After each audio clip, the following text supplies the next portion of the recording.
할머니와 할아버지가요 나들이를 갔습니다. 한참을 걷다가 할머니가 피곤했어요. 할아버지에게 이야기합니다. 영감, 나 좀 업어줄 수 있겠어? 라고 이야기를 합니다. 할아버지가 업어주기 싫었습니다. 그러나 안 업어주면 또 잔소리가 심할 것 같아가지고요. 그래서 할아버지가 할머니를 업어줬습니다. 업어줬더니만 할머니가 조금 미안했던 모양이죠. 그래서 미안해서 그랬는지 할머니가 그렇게 말합니다.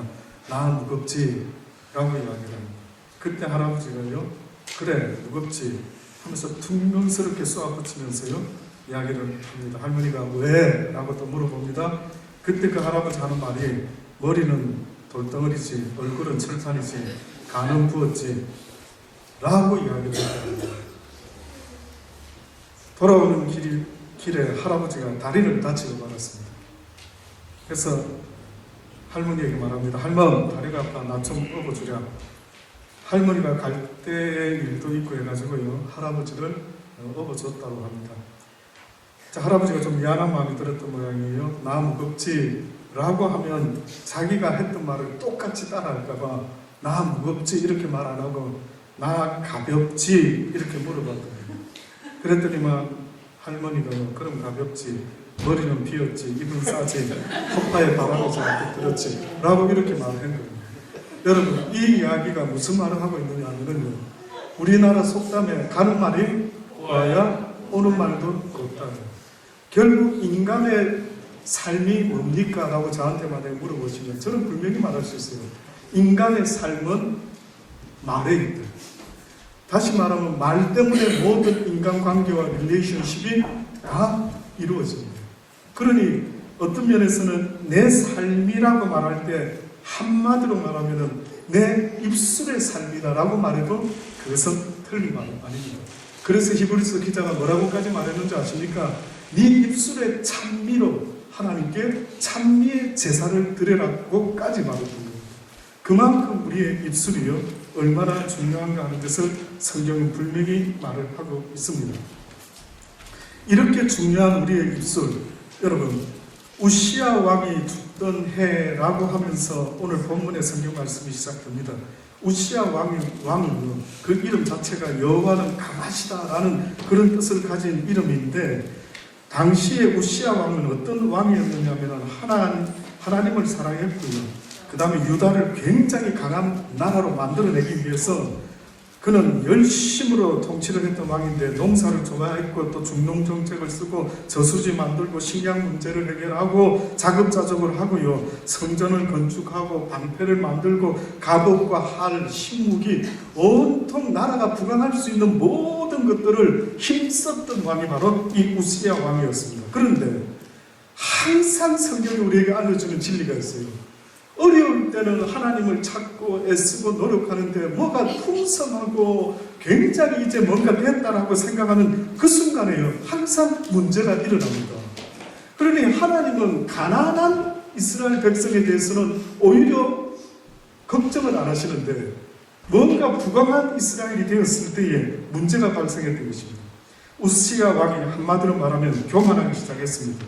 그래서 역대하 26장 18절로 보면은요, 그가 교만해진 마음을 가지고 어떤 일을 하려고 했느냐면 제사장들만이 성전에서 하나님께 분향하는 이 분향을 하려고 했던 것입니다. 하지 말라고 했는데 말렸는데 제사장들이요. 근데 그가 뭐라고 생각했는지 아십니까? 이렇게 하나님이 나를 축복하셔서 우리나라가 부강한 나라가 되지 않았느냐, 그러니 내가 제사를 분향을 드린들 무엇이 그렇게 큰 문제이겠느냐 라고 이야기를 하는 것입니다. 그래서 아사랴라고 하는 제사장이요 80명의 용맹한 제사장들과 함께 왕을 말렸습니다. 그랬을 때에 그가 손으로 향로를 붙잡고 분향하다가 노를 바라면서 한다라는 말이 내 이놈 왕이 하겠다는데 누가 말리느냐 무엄하도다 라고 그랬다라는 겁니다.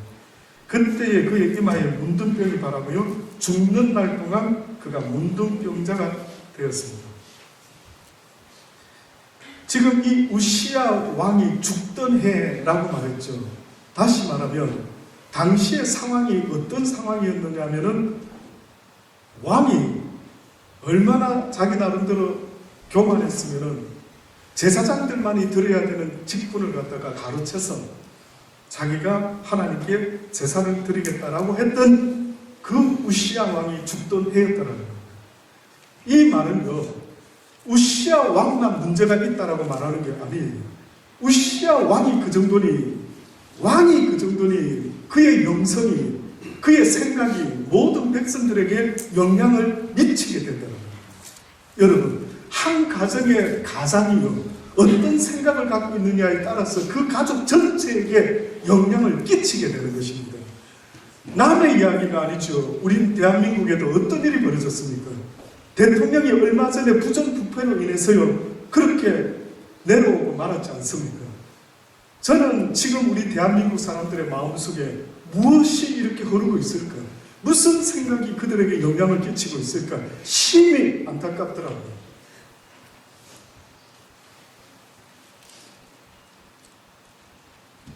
결국은 이러한 상황에서요, 이사야 선지자가 어느 날 하나님께 간절히 부르는 기도를 했습니다.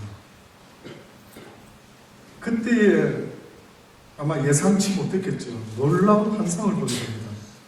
다시 말하면 하나님의 영광을 보게 되는데, 보니까 성경이 뭐라고 묘사를 했느냐면요, 내가 본즉 주께서 높이 들린 보좌에 앉으셨는데 그 보좌락은 성전에 가득했다. 스랍들을 모셔 섰는데 각기 6날개가 있고 그 둘로는 얼굴을 가리고 그 둘로는 그 발을 가리고 그 둘로는 날며 서로 창화하여 가로되 거룩하다 거룩하다 거룩하다 만군의 여호와여, 그 영광이 온 땅에 거룩하다 충만하다. 이같이 창화하는 자의 소리를 인하여 문지방의 터가 요동하고 집에 연기가 충만했다라고 말합니다. 그때에 이사야가 한 말이 있습니다. 그게 바로 오늘 본문의 설교 제목입니다. 그 이사야가 뭐라고 말했느냐 하면 뭐라고 말합니까? 나여 화로다 망하게 되었다. 나는 입술이 부정한 사람이요 입술이 부정한 백성 중에 가면서 만군의 여호와이신 왕을 되었습니다. 이렇게 고백합니다. 여러분, 하나님이라는 분을 몰랐다가 하나님의 진리 앞에, 그 영광 앞에, 그 거룩함 앞에 부딪히게 될 때 모든 인간의 고백은 똑같을 수밖에 없습니다. 나라 화로 화요 나요 망하게 되었다.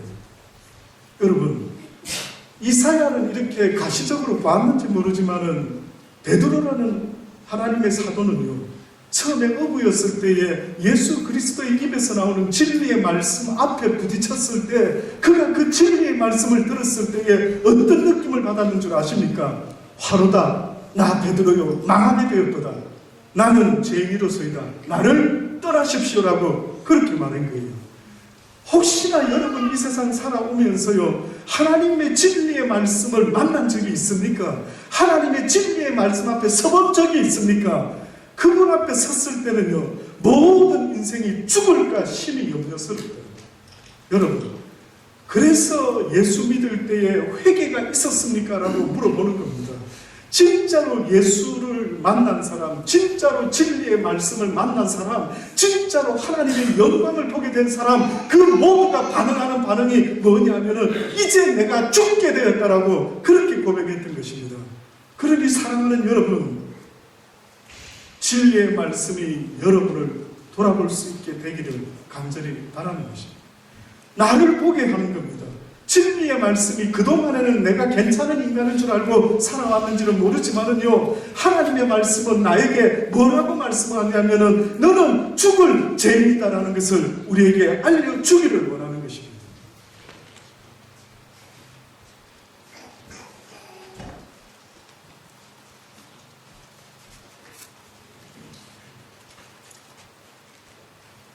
저는 한때 성악가를 꿈꿨던 적이 있습니다.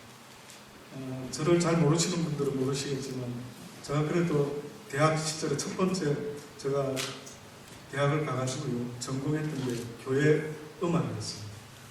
그 중에 성악을 전공을 했습니다. 어떻게 성악가 같이 좀 보입니까? 만약에 계속 목회를 안 하고 성악을 했으면 아마 오페라 컴퍼니에서 저를 여러분이 만났어야 되지 않을까 하는 생각이 듭니다.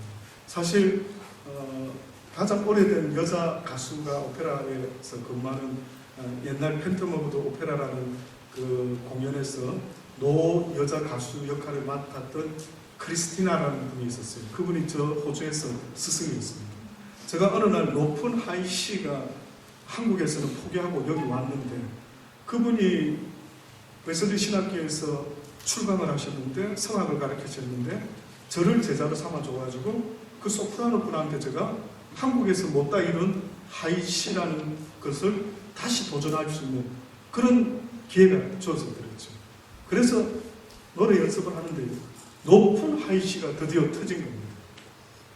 남자 성악가들이 그 하이시를 내려고 몸부림치는 이유 중에 하나가 오페라 곡 중에 아주 불러보고 싶은 테너곡이 있는데 그 중에 하나가 그대의 찬송이라는 노래가 있습니다. 물론 바쁘셔서 그런 건 잘 관심이 없으시겠지만 그대의 찬송이라는 오페라가 있는데 저는 그 성악을 전공하면서요 클래식 음악이 이렇게 깊이가 있는 줄 미처 몰랐습니다. 그래서 그 음악에 빠져가지고 심취해서 그대의 찬송을 한번 불러보려고 하면 높은 하이 C를 부를 수 있어야 되는데 이게 안 돼서 한국에서는 접었는데 세상에 여기 와가지고요 그 오스트레일리아 오페라 컴퍼니에서 근무하고 계시는 그 나이 많으신 여 가수를 통해서 교수님을 통해서 하이 C가 터진 거예요. 그래가지고 그분이요 야 오페라 컴퍼니에 시험 쳐. 그래가지고 테너 파트가 비었으니까 영어고 시험을 쳐라. 내가 모든 오디션 곡을 다 줄 테니까 너는 열심히 나랑 준비만 하면 된다. 세상에 이런 행운이 어디 있습니까? 어쨌든 포기하게 됐습니다만 제가 성악을 처음 시작하면서 몰랐던 사람들에 대해서 공부를 하기 시작하는데 그 중에 첫 번째로 제가 들었던 이름이 있습니다. 누군지 아십니까? 인리코 카루소라는 사람입니다. 카루소. 혹시 들어보셨는지 모르겠어요. 성악 테너를 시작하는데 저보고 교수님들이 전설의 인물 카루소라는 사람 이야기하더라고요. 그래서 야, 그 사람 노래하는 거 어디서 구할 수 있지? 그 찾아가지고 아주 흑백으로 된 동영상을 구해서 들어보기도 하면요. 야, 저렇게 힘있게 저 당시 때 저 정도로 노래를 했다니 뭐 이러면서 카루소라는 사람을 이제 알게 됐죠.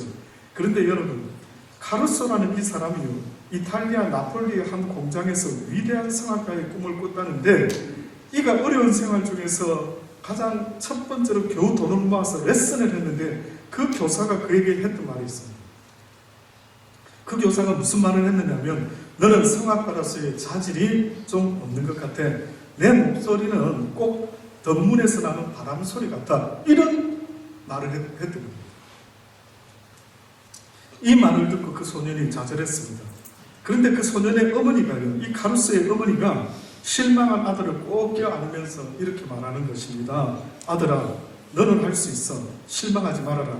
내가 훌륭한 성악가가 되도록 이 엄마는 어떤 희생도 아끼지 않고 너를 돕겠다 라고 하는 말을 했다는 겁니다. 이 소년이 어머니의 격려를 받으면서 열심히 노래했습니다. 그래서 결국 그는 그 당시 때 세계적인 성악가가 됐어요. 여러분의 입에서 나오는 말이 뭡니까? 여러분이 지금 예수 믿는다라고 하면서 하는 여러분의 입에서 나오는 이야기들이 뭡니까? 여러분, 예수를 믿을 때에 회개한다라고 할 때에 그 회개의 시작은 어디서부터 시작되느냐 하면 물론 세례 요한이 말한 것처럼 너희가 아브라함의 자손이라 말하지 말고 회개에 합당한 열매를 맺으라고 그랬죠. 회개에 합당한 열매, 두 벌 옷이 있는 사람, 한 벌 옷이 없는 사람에게 나누어지고 군사들은 능징치 말고 그저 모든 것들을 공평하게 하고 이런 것도 있었지만 궁극적인 회개의 시작은 저와 여러분의 입술에서부터 회개가 시작돼야 됩니다.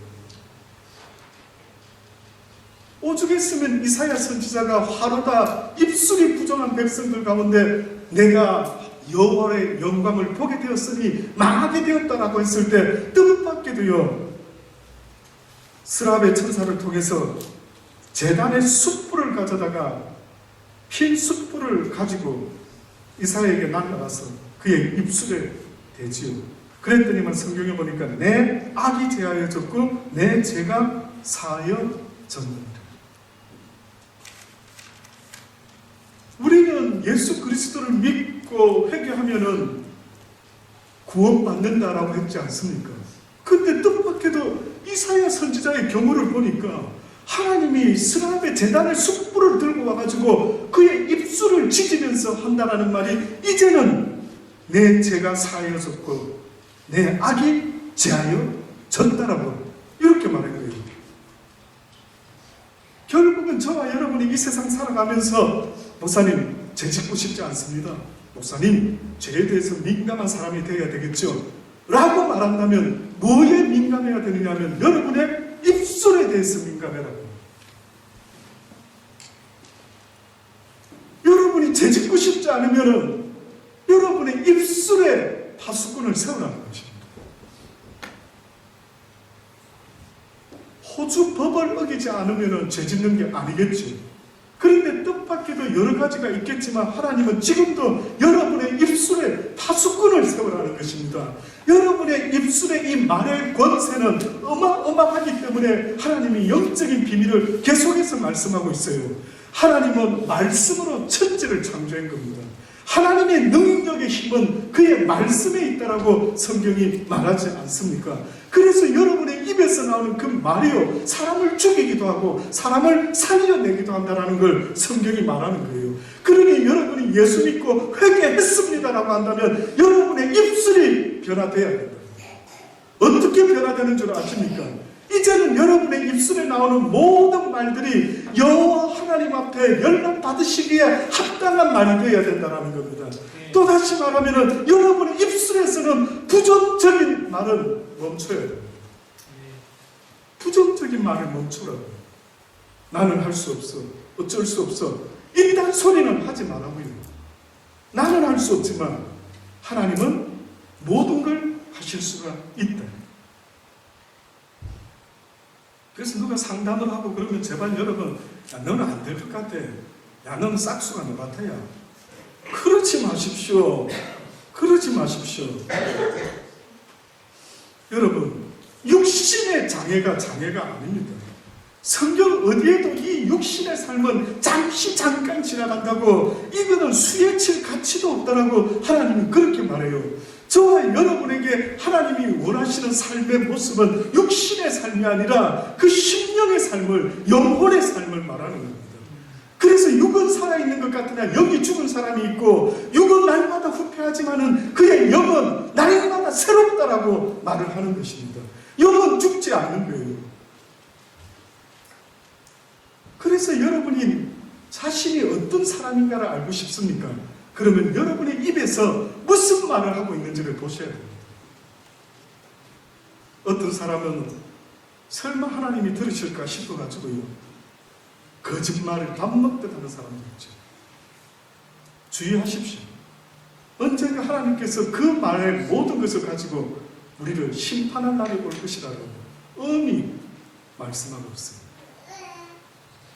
여러분은 부부간에 뭐 수근수근 그 사람 있잖아 어쩌고 저쩌고 이러겠죠. 저는 언젠가 이걸 알고 나서요 저희 부부간의 대화라 하더라도 하나님이 들으셔도 되는 이야기만 하겠다 그렇게 결심을 했습니다. 그래서 저는 저희 부부는요 하나님이 들으시면 별로 불편할 것 같다 그러면 멈추죠. 하지 말라고 그런 이야기.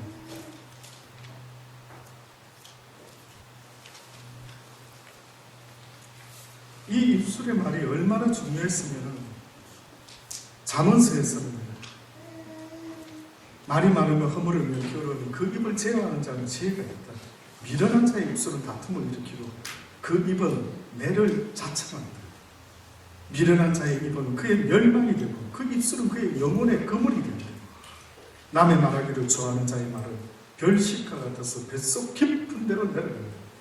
만일 내 입술이 정직을 말하면 내 속이 유쾌하리라. 아멘 되십니까? 아멘. 잘 생각해 보십시오. 여러분이 이제까지 살아오면서 내 인생이 왜 이 모양이지? 왜 내 인생은 이렇게 힘들지? 왜 내 인생이 이렇게 잘 안 풀리는 것 같아?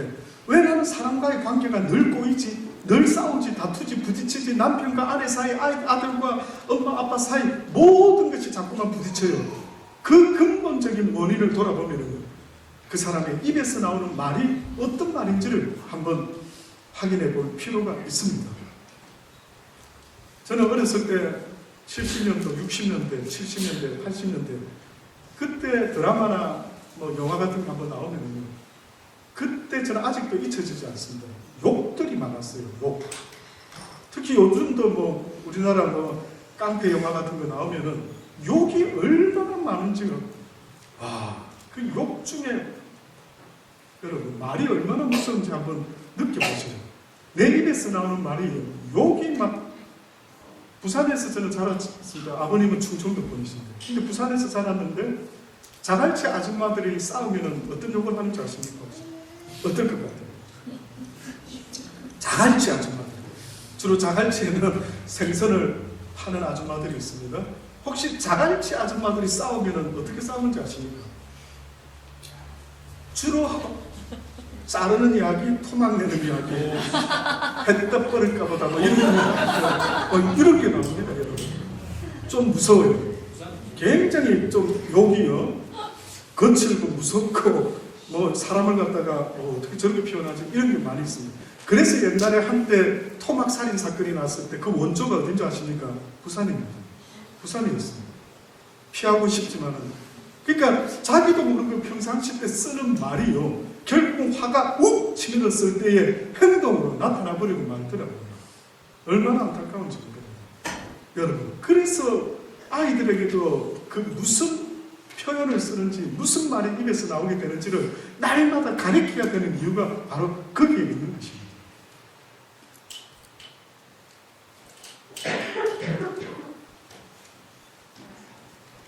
중요한 말씀입니다. 마태복음 15장에 보면 16절로부터 예수께서 가라사대 너희는 아직도 깨달음이 없느냐?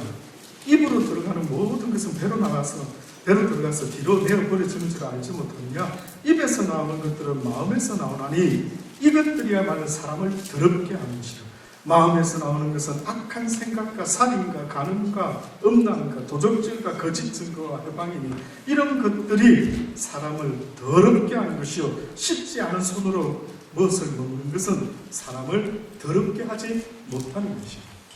결국은 그 마음의 생각이 어떠하느냐에 따라서 그 입술의 말이 그렇게 나온다라고 지금 말씀하고 있지 않습니까? 여러분의 입에서 나오는 그런 처세 같은 말들이 듣기는 좋지만 진실되지 못하고 정직하지 못하면요, 그것은 곧 내 심령 속이 지금 그 모양이다라는 것을 하나님이 말씀하고 있는 것입니다. 그 사람을 얼마나 괴롭겠습니까? 그 심령을 얼마나 괴롭겠습니까? 그러면 로마서 3장 9절로부터 보면, 그러면 어찌하뇨? 우리는 나으뇨? 결코 아니라 유대인이나 헬라인이나 다 죄 아래 있다고 우리가 이미 선언하지 않았느냐? 기록한 바 의인은 없나니 하나도 없다. 깨닫는 자도 없고 하나님을 찾는 자도 없고 다 치우쳐 한 가지로 무익하게 되고 선을 행하는 자가 없나니 하나도 없다. 그러고 나서 뭐라고 말하는지 아십니까? 저희 목구멍은 열린 무덤. 저희 목구멍은 열린 무덤이요, 그 혀로는 쏘김을 베풀고 그 입술에는 독사의 독이 있고 그 입에는 저주와 악독이 가득하다. 사랑하는 여러분, 여러분은 여러분을 죽이는 원수에게까지라도 똑같이 저주하지 마시고, 성경에 보니 뭐라고 말합니까? 그를 저주하지 말고 축복해줘라. 사랑은 사랑할 만한 사람을 사랑하는 것이 사랑이 아니라고 합니다.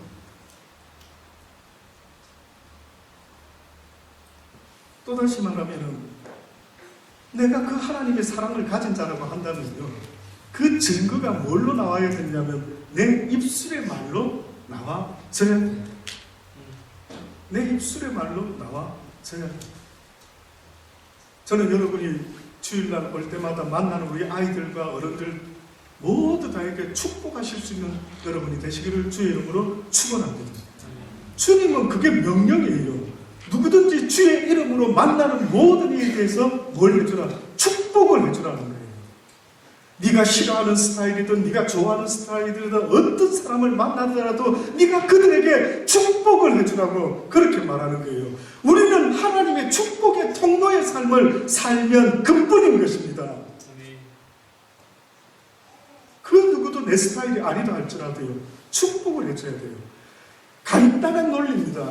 왜 사람들이 내 스타일이 아니다라고 생각을 주는 생각은 어디서부터 오느냐면요, 육신의 사망의 법에서 오는 것이고, 하나님의 심령의 법은 모두를 하나님의 사랑의 눈으로 보면 사랑하지 않을 사람이 없지 않느냐라고 그렇게 말씀하는 거예요.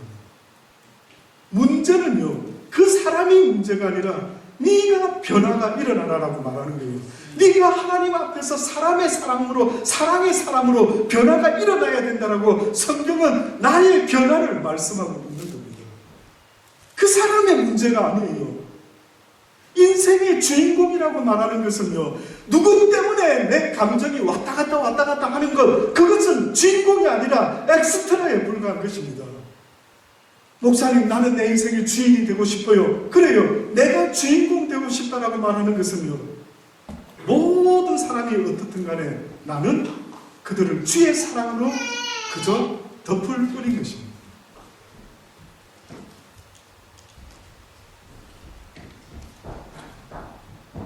이렇게 우리의 입에서 나오는 이 입이 얼마나 중요하면 그 바리새인들과 외식하는 자들의 하나님의 사랑이 전혀 없는 그들의 모습을 목구멍은 열린 무덤이다. 그 혀로는 속임을 베풀고 그 입술에는 독사의 독이 있어서 그 입에는 저주와 악독이 가득하다. 내 마음에 안 들면은 그저 저주하고 어이구 저거 막 어쩌고 저쩌고, 그게 그대로 여러분에게 돌아갈 수도 있다라는 무서운 사실을 잊지 마세요. 그래서 네가 무슨 말을 했는지 내가 그대로 갚아줄 것이다. 그러니 성경이 뭐라고 말합니까? 우리가 우리의 죄를 잘못을 용서해 준 것처럼 나의 죄를 나의 잘못을 하나님 용서하여 주시옵소서라고 그렇게 주기도문에 가르쳐 주고 있지 않습니까?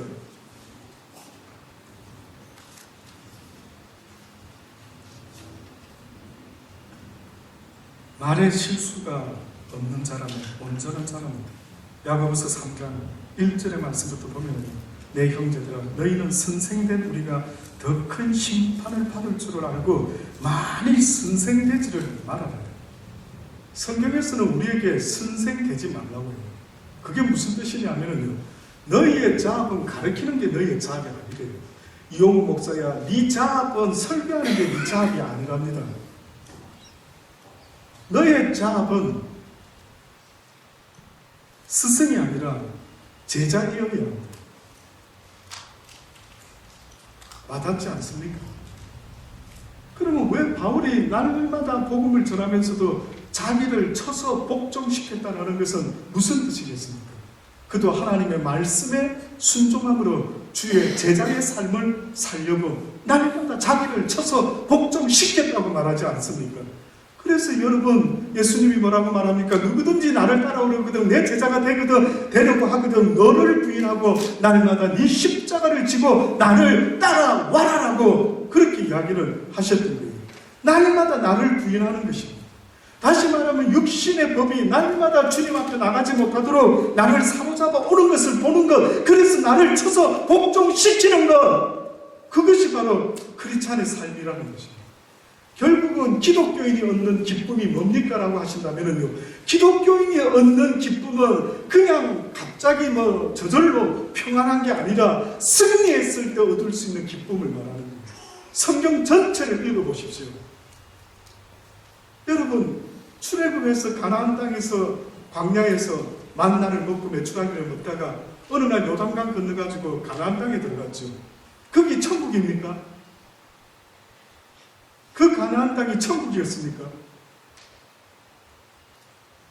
뜻밖에도 가나안의 7 족속과 무엇이 기다리고 있었습니까? 영적, 어떻게 보면 싸움이 기다리고 있었거든요. 만나와 메추라기가 가나안 땅에 들어가는 날부터 멈춰버리고 말았어요. 무슨 뜻일까요? 도대체 광야에서는 하나님이 어떤 기회를 줬으면 이제 가나안 땅에 들어가서는 도대체 무엇을 어떻게 살아라고 갑자기 만나와 메추라기를 끌어버려 버렸어요. 영적 전쟁을 이야기해요. 영적 전쟁. 이제 여러분이 만나와 메추라기를 먹고 이제 뭔가 하나님 앞에서 혹시나 신앙생활로 자라가기 시작한다면 어느 시점에 오면은요, 영적 싸움이 우리를 기다리고 있다라고 성경이 말씀하고 있는 겁니다.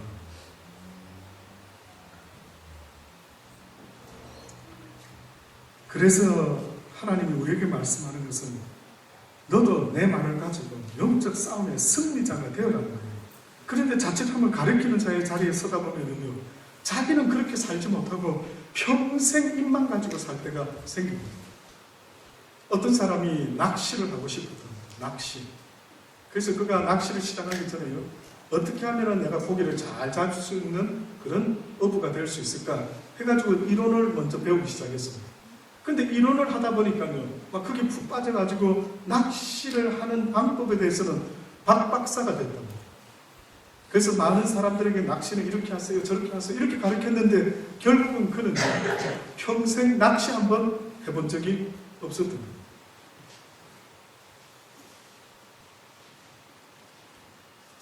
저는 목사이지만 늘 자신을 돌아보기를 원하는 것입니다. 여러분, 어떤 목사가 훌륭한 목사, 하나님의 진리의 말씀을 깊이 깨달아 전할 수 있는 목사, 누가 그럴 수 있을 것 같습니까? 잘 배우는 자지요. 먼저 잘 배우는 자지요. 먼저 주의 진리의 말씀을 가지고 살아가면서 승리하는 자의 그 승리의 기쁨이 흘러나가는 것이죠. 여러분, 자녀를 사랑한다라고 할 때 그냥 말로만 사랑이 아니라 여러분의 가슴 속에 먼저 사랑을 채워야 되는 겁니다. 내 심령 속에 하나님의 말씀으로 사랑이 차고 있을 때 이게 차고 넘쳐서 자녀들에게 흘러가게 되는 거죠. 그런데 그런 법칙을 알지 못하고 자녀들에게 그냥 사랑이라고 하는 흉내만 내고 있으면 자녀들이 아는 겁니다. 자녀들도 아는 거예요. 내 아빠가, 내 엄마가 지금 말로만 사랑 이야기를 하는지, 저 사람이 지금 저 목사가 말로만 사랑 이야기를 하고 있는지, 그것은요, 여러분은 영물이기 때문에 금방 알 수가 있습니다. 그 진실함이라는 것은요, 내 속에서 먼저 이루어져서 흘러나갈 때 주변의 사람들을 변화시킬 수가 있게 되는 것입니다. 내가 차고 넘쳐야 되는 거예요. 내 심령에 그의 말씀이 차고 넘칠 때 그 역사가 일어난다는 것입니다. 그래서 많은 스승들 내고 하지 말고 오히려 제자가 되도록 해라는 것입니다. 우리가 다 실수가 많다. 그러나 말에 실수가 없는 자는 곧 온전한 사람이다. 놀랍죠? 지금 성경에서 어떤 사람이 온전하라, 내가 거룩하니 너희는 거룩하라, 내가 온전하니 너희는 온전하라고 말하는데, 그 온전이라고 하는 이 기준을 뜻밖에도 이 야고보서에서는 뭐라고 말하냐면, 말에 실수가 없는 자이면 그는 온전한 사람, 능히 온몸도 굴레 씌운다. 그게 무슨 말입니까? 능히 네 말에 실수가 없다면 네 삶의 행동도 굴레 씌울 수가 있다. 결국은 네 말에 네가 올무에 걸린 네 말에.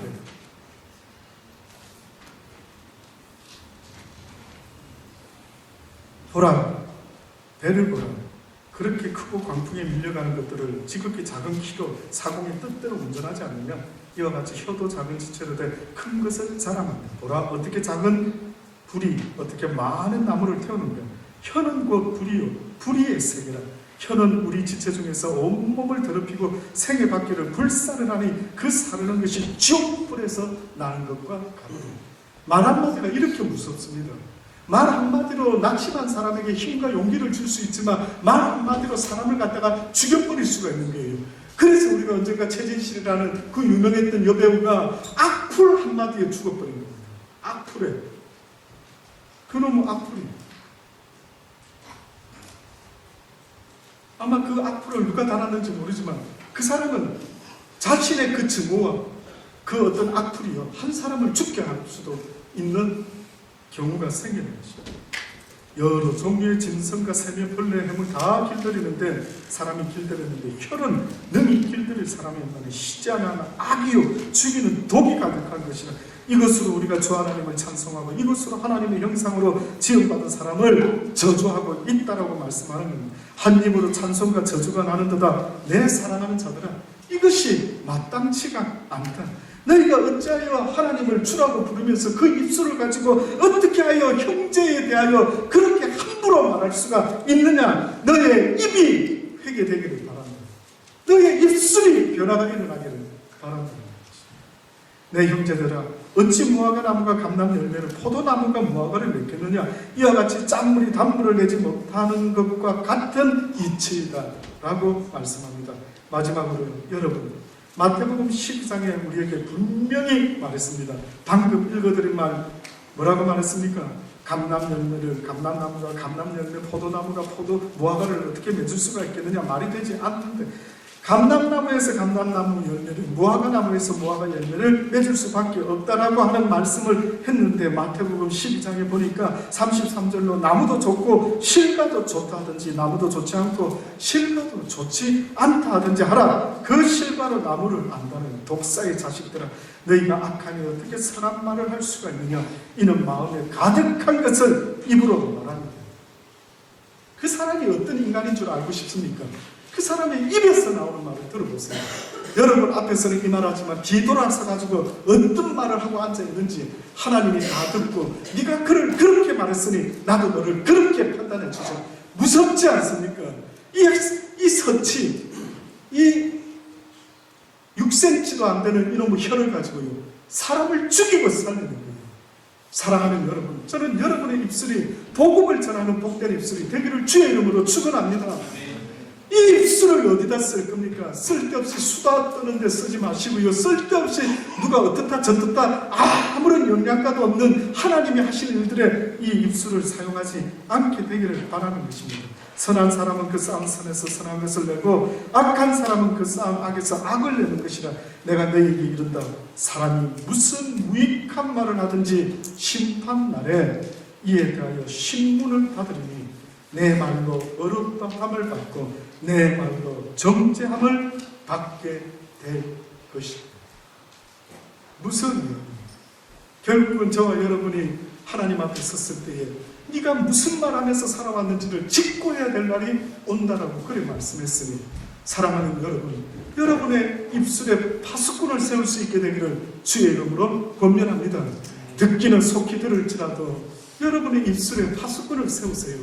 그래서 하나님이 들어도 괜찮은 말이 나오고 있는지를 날마다 점검해 볼 수 있게 되기를 바랍니다. 저도 하나님을 알지 못했던 시간들이, 제대로 알지 못했던 시간이 얼마나 많았는지, 저의 입에도 화만 나면은 얼마나 저주의 말이 나오는지 모릅니다. 옛날에 제가 국민학교 중학교 때 들었던 온갖 욕들이 떠오르는데 어떻게 그게 심겨졌는지, 어쩌고 저쩌고 빌어먹을 어쩌고 저쩌고 보니까 얼마나 잔인한 욕들이요, 저도 모르게 기억나는 욕들이 많은 거예요.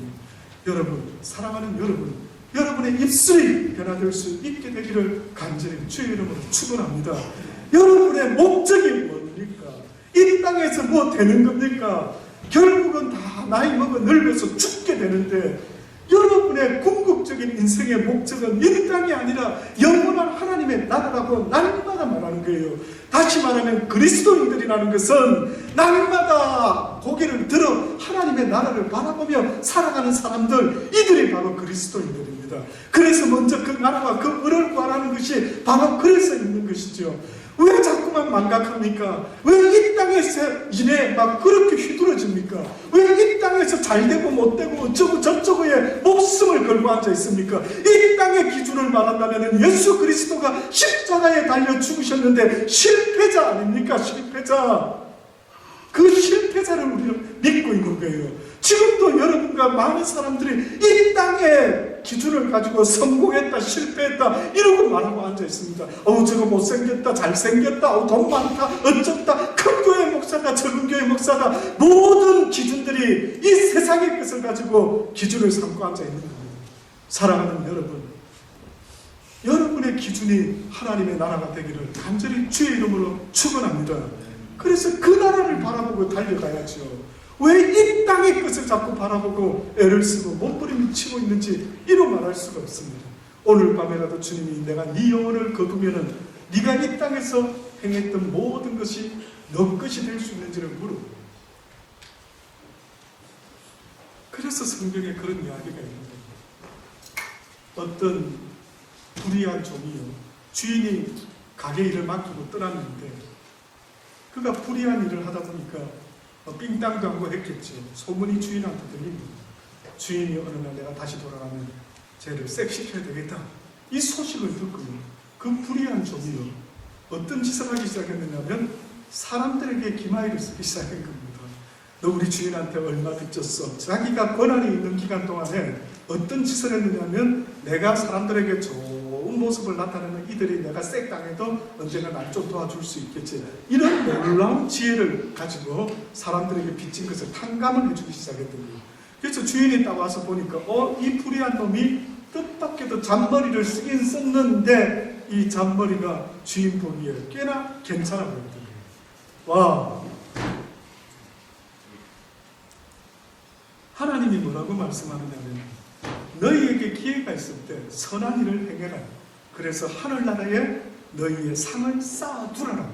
그래서 영원한 나라에서 영원히 살 동안에 그 상급이 너희가 누릴 수 있도록 하늘나라의 상을 쌓아라는 거예요. 이 땅에 재물을 쌓아두면 종록이 될 수가 있으니 너희가 이 땅에다가 재물을 쌓는 자가 되지 말고 이 썩어 없어질 재물을 가지고 영원한 생명의 상을 쌓을 수 있도록 날마다 선한 일에 나누어주는 일에 앞장서며 살아라고 하나님이 영적인 비밀을 말씀했던 겁니다. 쉽게 말하면 유한한 돈을 투자해서 영원한 하나님의 나라에 그 베네핏을 얻게 된다는 이야기인 겁니다.